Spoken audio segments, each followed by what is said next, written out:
সাহাবারা শুনে রাখো, ময়দানে মাহশরে হাসরের ময়দানে আমি রাসূলুল্লাহ আমার উম্মতকে চিনতে কোনো অসুবিধা হবে না, হবে না, হবে না। দুনিয়ার জমিনে আমার উম্মত উম্মতানি এরা নামাজি বান্দা হবে, এরা রোজাদার হবে, দিনদার আল্লাহওয়ালা হবে, 5 ওয়াক্ত নামাজ আদায় করবে। ভাইজান বাবাজি, যদি আপনাকে নামাজটা আদায় করতে হয়, এই নামাজ আদায় করার আগে আপনাকে ওযুটা বানাতে হয়, তাই তো নাকি? একটু সামনের দিকে আগে আসেন ভাই, যারা বাইরে আছেন একটু মাহফিলে চলে আসেন, একটু সামনের দিকে আগে চলে আসেন না, আসেন ভাই, একটু আগে আগে আসেন, শ্রোতা কম, একটু সামনের দিকে চলে আসেন।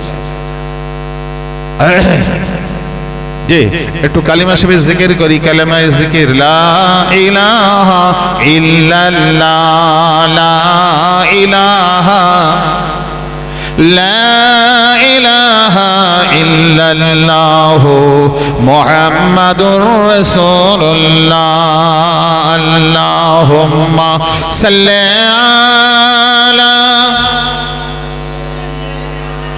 মাওলানা মুহাম্মদ ওয়া আলা আলি সাইয়্যিদিনা।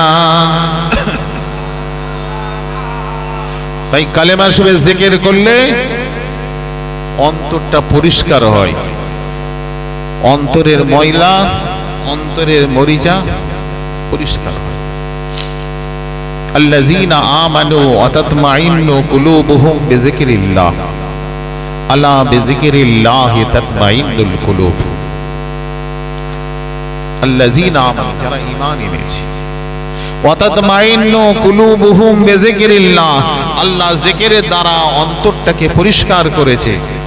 আল্লাহ, নিশ্চিত জেনে রাখো, বিযিকরিল্লাহি তাতমাইন্নুল কুলুব, আল্লাহ জিকিরে অন্তর পরিষ্কার হয়, ওই অন্তরে অনাবিল শান্তি বর্ষিত হয়। জোরে বলুন সুবহানাল্লাহ। এই জন্য একটু কালিমা শরীফ জিকির, আল্লাহ আল্লাহ জিকির করতে। আল্লাহর পয়গম্বর হযরতে নবী মুসা আলাইহিস সালাম এক তারিখে আল্লাহকে ডেকে বললেন, আল্লাহ একটা কালেমা আমাকে শিখিয়ে দিন, এই কালেমা জিকির করব, আপনাকে স্মরণ করব, একটা কালেমা শিখিয়ে দিন। তো আল্লাহ বললেন, নবী লা ইলাহা ইল্লাল্লাহ, এই কালেমা জিকির করব। তো মুসা আলাইহিস সালাম, পয়গম্বর নবী মুসা আলাইহিস সালাম বললেন, আল্লাহ একটা নতুন কোন কালেমা শিখিয়ে দিন, যে কালেমা জিকির কোন নবী কোন রাসূল পয়গম্বর করেননি, এমন একটা কালেমা।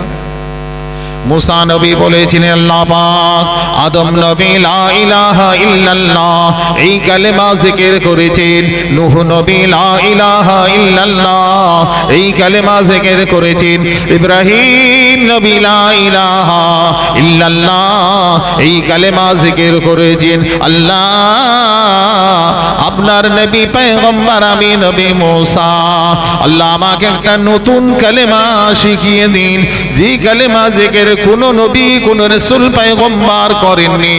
আল্লাহ বললেন, আয় আমার নবী, অন্য কোন কালেমা জিকির হবে না, হবে না, হবে না, এই লা ইলাহা ইল্লাল্লাহ এই কালেমার জিকির করো।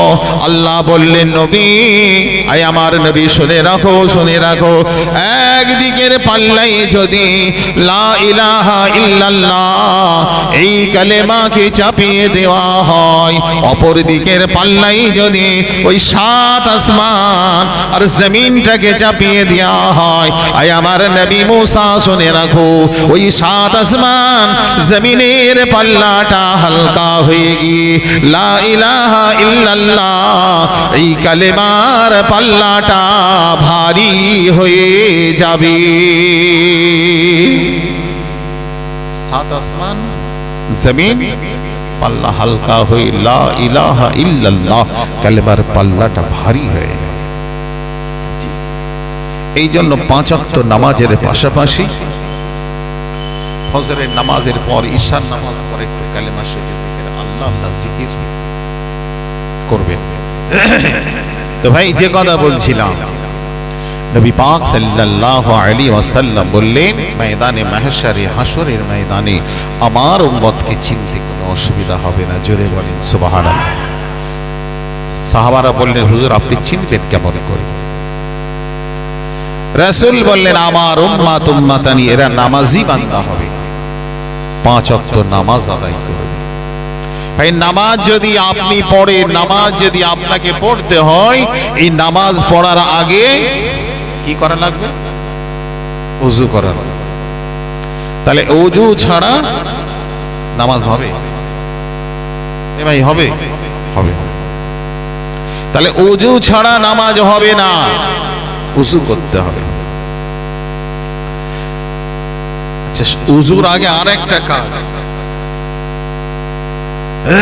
আপনার শরীর নাপাক হয়েছে, নাপাকির গোসল আপনার জন্য ফরজ হয়ে গেছে, যেটাকে ফরজ গোসল বলা হয়। তাহলে গোসল ফরজ হয়েছে, কিন্তু আপনি গোসলটা ঠিকভাবে করেননি, কি আপনার জানা নাই যে কিভাবে ফরজ গোসলের তরিকা? মনে করুন কেউ জানে, আছে কেউ তো এমনও থাকতে পারে আমাদের ভিতরে একজন, তারা জানা নাই থাকতে পারে তো নাকি গো? জি। তাহলে গোসল যদি ঠিক না হয়, এরপরে যদি ওযু করে নামাজ আদায় করে, কি হবে? তাহলে ওটা তো আগে জানার দরকার। এই কথা বলেন না। শরীর থাকলে তো অপবিত্র হবেই, শরীর থাকলে শরীর নাপাক হবে। তাহলে ওটাকে আগে পবিত্র করা লাগবে, ওটাকে আগে জানা লাগবে। ওটা যদি ঠিক না হয় তাহলে তো নামাজ হবে না। শরীর যদি নাপাক থাকে নামাজ হবে না। ওযু করলেন কিন্তু ওযু হবে না, ওটা আপনাকে জানতে হবে। জি। তাহলে ওযুর ভিতরে ফরজ কটা? 4টে ফরজ। আর এই গোসলের ভিতরে, নাপাকির গোসল থেকে পবিত্র হতে হলে ওর ভিতরে ফরজ কটা? 3টে ফরজ। আর 3টের একটা যদি ছেড়ে যায় গোসল হবে? হবে না। তাহলে ওটাকেও ঠিকভাবে করতে হবে। তাহলে আমার মুসলমান ঘরের বহু সন্তান আছে যারা নামাজও আদায় করে না, উযুরও মশলা জানে না। নাপাকির গোসল থেকে পবিত্রতা অর্জন করতে গেলে কিভাবে গোসলটা হবে, আমার মুসলমান ঘরের বহু সন্তান আছে জানে না। আছে না নেই? ভুল বলছি? জি। সাদ্দাম হোসেনের চাচা মারা গেল। জি, এই কথা বুঝতে পারছেন? চাচা মারা গেছে, সাদ্দাম হোসেন। তো গ্রামের লোক বলল, আরে তোর চাচা তো, গোসলটা তো তোকেই দিতে হবে, থাকতে হবে, সঙ্গে আমরা আছি। তো ভাইপোকে নিয়ে গোসল দেওয়া হলো। জি। সাদ্দাম হোসেন তো ইরাকের প্রেসিডেন্ট, ভাববেন না, বুঝতে পারেন না? জি। ইরাকের প্রেসিডেন্টের নাম ছিল না আগে, তাই তো? সাদ্দাম হোসেন না? ভুল বলছি? জি। তো ভাইপো ভাতিজাকে সঙ্গে করে নিয়ে গোসল হলো, জানাজার নামাজ হয়ে গেল, কবরে দাফন করা হবে। বলল, তুই আগে কাঁদেলে। ভাইপো চাচার লাশকে কাঁধে করে নিয়ে গোরস্থানে পৌঁছে গেল। বলে, তোরই চাচা তো, কবরে নামতে হবে তো, নিজের লোক, চাচার ছেলে পুলে নেই, সন্তান নেই, কবরে নাম। জি ভাই, বাবাজি, মুরব্বী, নওজওয়ান, ওই ভাইপো যুবক ছেলেটা চাচার কবরে নেমেছে। মাটি দেওয়া হয়ে গেল, 3 মোটা মাটি দেওয়া হয়ে গেল, কবরের দাফন কাজ শেষ হয়ে গেল। মিনহা খালাকনাকুম ওয়া ফিহা নুঈদুকুম ওয়া মিনহা নুখরিজুকুম তারাতান উখরা বলে 3 মুঠো মাটিও দিয়েছে। ঠান্ডা লেগে গলাটা চেপে গেছে, আওয়াজটা পাল্টে গেছে, চাপ চাপ লাগছে। তাহলে কিন্তু ওর শরীর নাপাক, নাপাকি আছে, ও জানে না কোন তরিকায় গোসলটা করলে শরীর নাপাকির গোসল থেকে পাক হওয়া যাবে, ও জানা নেই। জি আচ্ছা, ও কবরে নামলো, লাশকে ধরে কবরে শোয়ালো, চাচার বুকে 3 মুঠো মাটিও দিয়েছে, শরীরটা ওর, বুঝতে পারেন, শরীর ওর পাক না নাপাক? অপবিত্র শরীর, যেহেতু গোসলের মশলা জানে না, নাপাকির গোসল করেছে কিন্তু পবিত্রতা অর্জন হয়নি। তাহলে আগে জানতে হবে কি কোন তরিকায় গোসলটা করলে শরীরটা পাক পবিত্রতা হবে। তাই ছেলেদের বলছি, আমার নওজোয়ান বাবাজিদের বলি, 5 ওয়াক্ত নামাজ তো আদায় করতে হবে, এটা তো আল্লাহ আমাদের জন্য ফরজ করে দিয়েছেন। এই নামাজ পড়ার আগে উযু করা লাগবে, উযু করার আগে আপনার শরীরটা পাক পবিত্রতা অর্জন করতে হবে। নাপাকির গোসল থেকে পাক হতে হলে 3টে কাজ, সারা শরীরটা কি করতে, ধোলাই করতে হবে। জি, সারা শরীরটাকে পরিষ্কার পরিচ্ছন্ন করে ধুয়ে পানি পৌঁছে দিতে হবে, আর গলগলা সহ কুল্লি করতে হবে, ঠিক কিনা? আর নাকের ভিতরের ওই গোস্ত পর্যন্ত পানি পৌঁছে পরিষ্কার করে ধুতে হবে। জি, কথা বলছি, হাতের তালু পানি নিয়ে টানুন, কোনা গলদে ভেতরটা পরিষ্কার করে পানি পৌঁছে দেন। এই 3টে কাজ হলো তো শরীর পাক হলো, তাই তো নাকি? আর এই কাজ যদি না হয়, 50 বালতি যদি গায়ে পানি ঢালেন, জি 50টা ডুব যদি মারেন নদীতে গিয়ে, শরীর পাক হবে না। আবার অনেক আছে মশলা জানে, 3টেই জানে, 3টেই করে, অথচ তার শরীর নাপাক থেকে যায়। 3টে কাজই আদায় হয়, অথচ তার শরীর নাপাক, নাপাকি থেকে যায়। বলবো ওটা? কারা কারা শুনবেন না হাত তোলেন তো?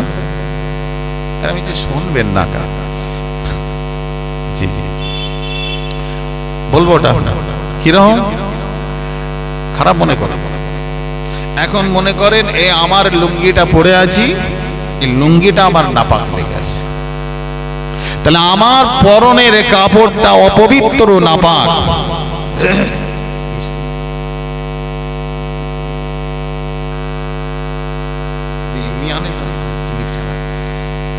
কথা বুঝেছেন? হ্যাঁ, কি বলছিলাম? শরীরের কাপড়ে নাপাকি লেগেছে। তাহলে অনেকে কি করেন, অনেকে করেন, এই কাপড় পরে আছে, এতেই পানি ডাললো, এতেই সব কাজ হলো, 3টে কাজ সমাপ্ত হলো, কাপড় ছাড়লো, গামছা দিয়ে গা মুছলো, অন্য কাপড় পরলো। এখন বলেন আপনি, যে কাপড়ে আপনার নাপাকিটা লেগে আছে, পানিতে ভিজে গেল, ওটা ভিজে গিয়ে আপনি যখন কাপড়টাকে খুলছেন শরীর থেকে, ওই নাপাকিটা গায়ে আছে না নেই? কথা বলেন।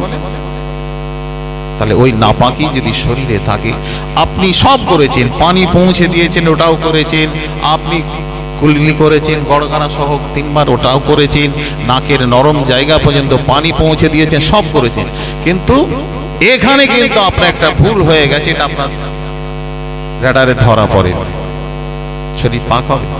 তাহলে নাপাক তো শরীরে লেগে আছে। তাই আমি আমার ছেলেদের বলি, বাবাজিদের বলি, নওজোয়ানদের বলি, ওই কাপড়ে যদি নাপাকি লেগে থাকে, আগে ওই কাপড়টা পাক পবিত্র করতে হবে। ওই কাপড়টা পাক পবিত্র যদি না হয়, নাপাক যদি লেগে থাকে, তাহলে আপনার শরীরটাও নাপাক হয়ে যাবে, অর্থাৎ গোসল আপনার শুদ্ধ হবে না। ওই গোসল যদি ঠিক না হয়, আপনি উযু করলে উযু অবস্থা করেছেন বটে, কিন্তু নামাজ হবে না। উযু ছাড়া নামাজ হয় না। আস-সালাতু মিফতাহুল জান্নাহ, আস-সালাতু মিফতাহুল জান্নাহ, নামাজ হলো জান্নাতের চাবি। আল উযু মিফতাহুস সালাত, আর উজুর চাবি এই আল উযু মিফতাহুস সালাত, নামাজের চাবি এই বলে উজু। as-salatu মিফতাহুল জান্নাহ, নামাজের চাবি, এই জান্নাতের চাবি হলো নামাজ। as-salatu মিফতাহুল জান্নাহ, জান্নাতের চাবি হলো নামাজ। ঠিক সেইভাবে আল উযু মিফতাহুস সালাহ, উজুর চাবি হলো, নামাজের চাবি হলো কি গো? তাহলে নামাজ ছাড়া যেমন জান্নাতে যাওয়া যায় না, আর উজু ছাড়া নামাজও হয় না। তাহলে নবী পাক সাল্লাল্লাহু আলাইহি ওয়াসাল্লাম বললেন, ময়দানে মাহশরে, হাসরের ময়দানে আমার উম্মতকে চিনে আমি আমার সাবিয়ানার ভিতরে জায়গা কথা বলেছে। লা তাকবালু সালাতুন বিগাইরি তুহুরিন, তাহলে পবিত্রতা ছাড়া নামাজ কবুল হবে না, পবিত্রতা ছাড়া নামাজ কবুল হয় না। লা তাকবালু সালাতুন বিগাইরি তুহুরি, আল্লাহ কার নামাজ কবুল করবেন, ইবাদত কবুল করবেন কি করবেন না, এটা আল্লাহ পাকের নিজের ইখতিয়ার।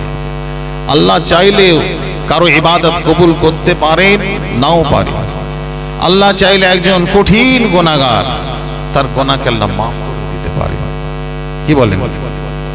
আন আবি হুরায়রা রাদিয়াল্লাহু তাআলা আনহু أن رسول الله صلى الله عليه وسلم قال بينما كلب يطيف برقية قد كاد يقتله العطش إجراته بغي من بغايا بني إسرائيل।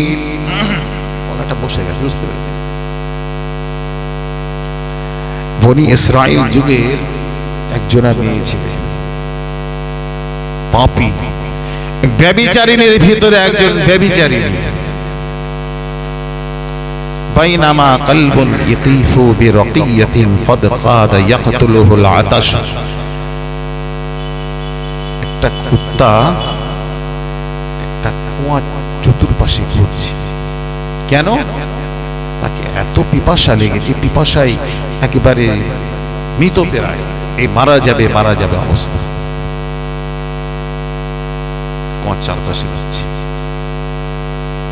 জি, ওই মেয়েটা অন্তরে একটু দয়া হলো, মায়া হলো, আরে কুকুর একটা জীব, একটা জন্তু মারা যাবে, একটু মনে দয়া মায়া হলো।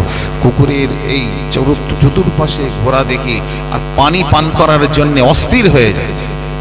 যে পিপাসা যখন প্রচন্ড মানুষের লাগে, একটা কষ্ট হয় কিনা? জি। ফানাজাআত মুকাহা, নিজের পা থেকে চামড়ার মোজাটা খুলল, আর ওই কুয়া থেকে পানিটা তুলে এই কুত্তাটাকে পান করানো। জি। ফানাজাআত মুকাহা ফাসতাকাত লাহু বিহি ফাসাকাতুহু ফাগুফিরা লাহা বিহি।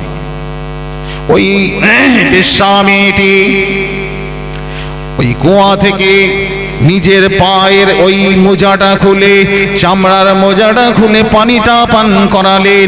এই কাজটা, এই আমলটা আল্লাহ পাকের এত পছন্দ হয়ে গিয়েছিল, আমার আল্লাহ পাক ওই বেশ্যামের জীবনের গুনাহকে আল্লাহ মাফ করে দিলে। কি করেছিলেন? কুয়ার পানিটা ছিল অনেকটা নিচে, পানি পান করতে পারছিল না। কুকুরটা বড় অস্থির হয়ে গিয়েছিল, বারে বারে চেষ্টা করছে পায়ের মোজাটা চামড়ার। ফানাজাআত মুকাহা ফাসতাকাত লাহু বিহি ফাসাকাতুহু ফাগুফিরা লাহা বিহি। এই কাজটা একটা জন্তুকে পানি পান করানোর কারণে আল্লাহ এত খুশি হয়ে গেলেন যে বেশ্যামের ওই জীবনের গুনাহকে মাফ করে দিলেন। আল্লাহ সুবহানাল্লাহ। আমি আপনি মানুষ হয়ে যদি একটা মানুষকে ভালোবাসি, একটা মানুষের বিপদে যদি দাঁড়িয়ে উপকারটা করি, কি গো, আল্লাহ কত খুশি হবেন। কিন্তু এখন সময় বড় কঠিন। একটা মানুষ আর একটা মানুষের প্রতি হিংসা করে। কেউ যদি ভালো খায়, কেউ যদি ভালো পড়ে, কেউ যদি গাড়ি চাপে, ঘোড়া চাপে, হিংসা। আরে এর সুখে আছে, এই গাড়ি চাপছে, বাড়ি করছে, একতলার ওপরে দোতলা, এই হিংসা হয় না হয়? কিন্তু এটা চলবে? চলবে না। আল্লাহ যাকে দিয়েছেন করছে, আপনিও চেষ্টা করেন, আল্লাহর কাছে দোয়া চান, হিংসা চলবে না। তাহলে একটা মানুষ হয়ে যদি একজনের উপকার করা যায়, একটা জন্তুর জন্য দয়া দেখালো কারণে আল্লাহ এত খুশি হলেন, তার গুনাহকে মাফ করে দিলেন। একজন মানুষ বিপদে পড়লে যদি পাশে দাঁড়ায়, সাহায্য করে, সহযোগিতার হাত বাড়িয়ে দেয়, আল্লাহ ওই ব্যক্তির উপরে বড় খুশি হয়ে যান। বলেন সুবহানাল্লাহ। যে কথাটা বলছিলাম,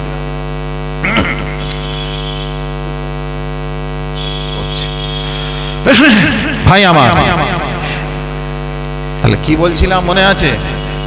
কিয়ামতের ময়দানে রাসূলুল্লাহ উম্মতকে চিনবেন।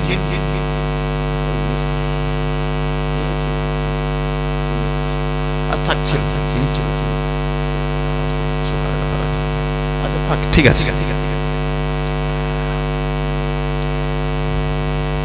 ভাই বাবা, যে কিয়ামতের ময়দানে মাহশারে আল্লাহ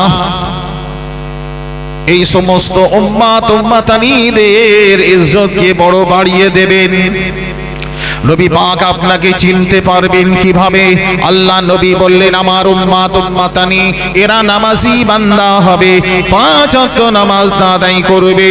এই নামাজ পড়তে হলে ভাইজান ওযুটা বানাতে হয়। এই ওযুর ভিতরে আল্লাহ 4টে কাজকে ফরজ করে দিয়েছেন।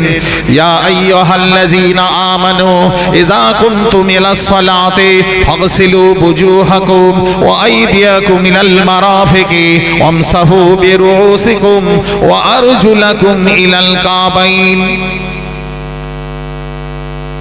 ফাগসিলু বুজুহাকুম, 1 নম্বর, আপনার ওযু করতে হলে চেহারা মুখমণ্ডলটা ধৌত করতে হবে, এটা 1 নম্বর ফরজ। ওয়া আইদিয়াকুম ইলাল মারাফিকি, আর 2টো হাতের কোণই পর্যন্ত আপনাকে ধৌত করতে হবে। 3 নম্বর, ওয়ামসাহু বিরুসিকুম, মাথাটা মাসে করতে হবে। ওয়ারজুলাকুম ইলাল কাবাইন, আর 2টো পায়ের গাঁট পর্যন্ত আপনাকে ধৌত করতে হবে। এই 4টে কাজ ফরজ। একবার দুরূদ শরীফ আল্লাহ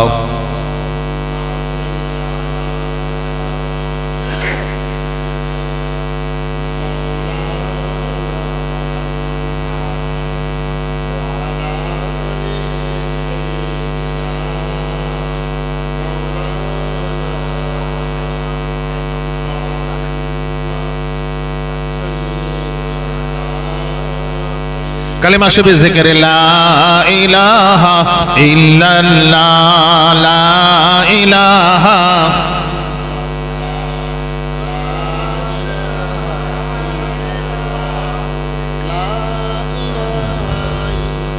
আল্লাহুম্মা সাল্লি আলা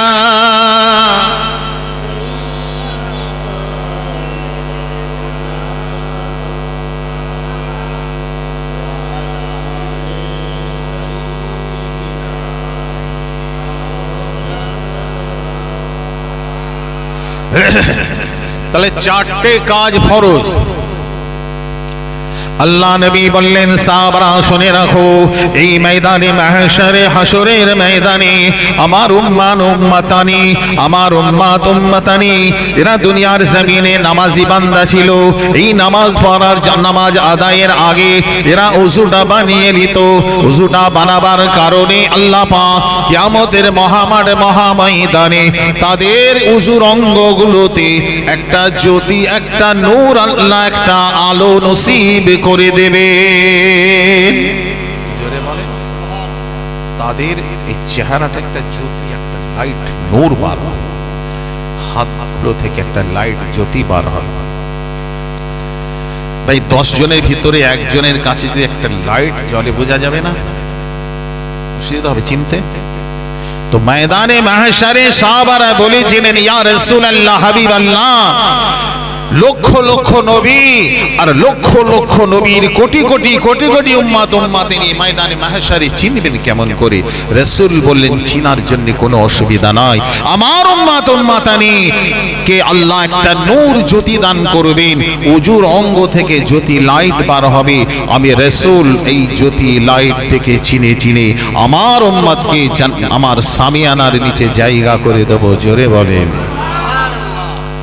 আল্লাহ নবী বললেন সাহাবারা শুনে রাখো, ও বাবা সাহাবারা, কোন নবী কোন রাসূল কোন পয়গম্বরের উম্মাত উম্মাতানির জন্য এই জ্যোতি থাকবে না, থাকবে না, থাকবে না। কোন নবীর উম্মাত উম্মাতানির জন্য এই লাইট এই নূর থাকবে না, এই আলো থাকবে না।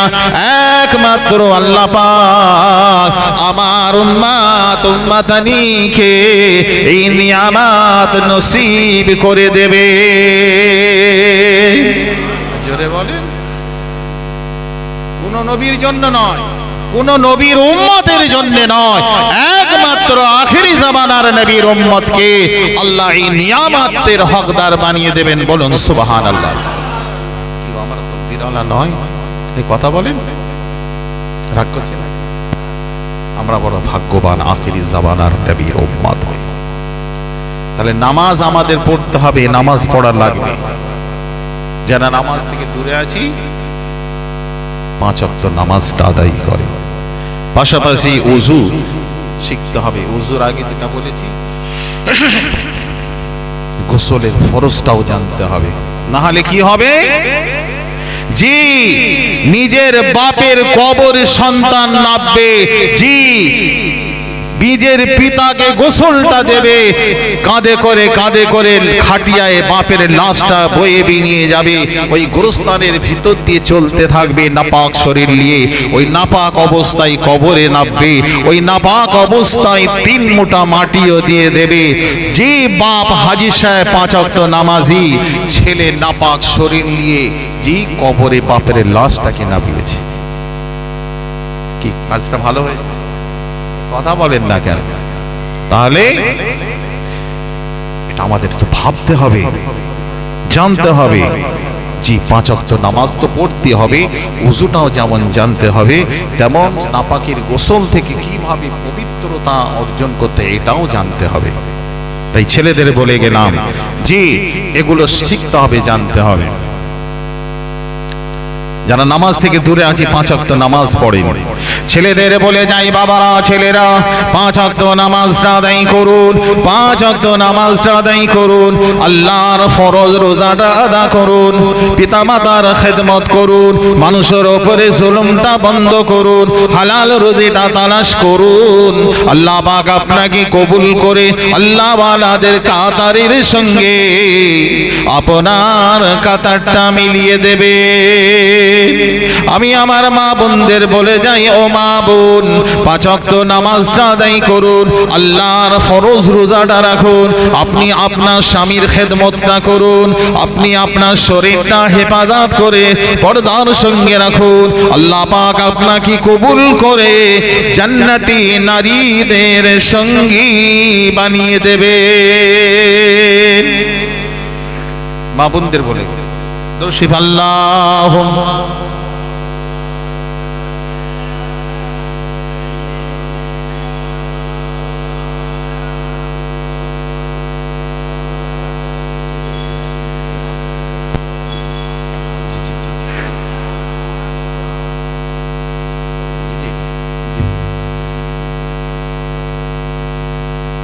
আল্লাহ কবুল করে। ভাই আমার, তাহলে নামাজ থেকে দূরে চলে হবে, নামাজ পড়তে হবে। জি ঈমানটাকে মজবুত রাখতে হবে, তাহলে সব বেকার। يوم لا ينفع مال ولا بنون إلا من أتى الله بقلب سليم। সেদিন তাদের মালমাত্তা, সেদিন তাদের অর্থ সম্পদ, সেদিন তাদের ধন সম্পদ কোনো কাজে আসবে না, আসবে না, কোনো উপকারে আসবে না। একমাত্র উপকৃত সেই হবে যে বিশুদ্ধ অন্তর নিয়ে আল্লাহ পাকের দরবারে হাজিরা দেবে। জি, সেদিন বলতে এখানে কিয়ামতের দিনকে বোঝানো হয়েছে। পুনরুত্থান কিয়ামতের দিনকে বোঝানো হয়েছে। অর্থাৎ কিয়ামতের দিন ময়দানে মাহশরে, হাসরের ময়দানে আপনার মালমাত্তা, আপনার অর্থ সম্পদ, আপনার ধন সম্পদ কোনো কাজে আসবে না। মুক্তি পাওয়া যাবে না, রেহাই পাওয়া যাবে না, নাজাত পাওয়া যাবে না। একমাত্র মুক্তি সেই পাবে যে সুস্থ অন্তর নিয়ে আল্লাহ পাকের দরবারে পৌঁছাবে। সার কথা হলো কিয়ামতের ময়দানে, ময়দানে মাহশরে এসব বস্তু উপকারে আসতে পারে, তবে তা শুধুমাত্র ঈমানদারদের জন্যই আসবে, কোনো কাফের মুনাফিকের জন্য কোনো উপকারে আসবে না। তাহলে দরকার আছে কলবে সলিম, সুস্থ অন্তর, বিশুদ্ধ অন্তর। কলবে সলিম, অন্তরটাকে পরিষ্কার পরিচ্ছন্ন পবিত্র রাখতে হবে। অন্তর যদি খারাপ হয়ে যায় সব শেষ।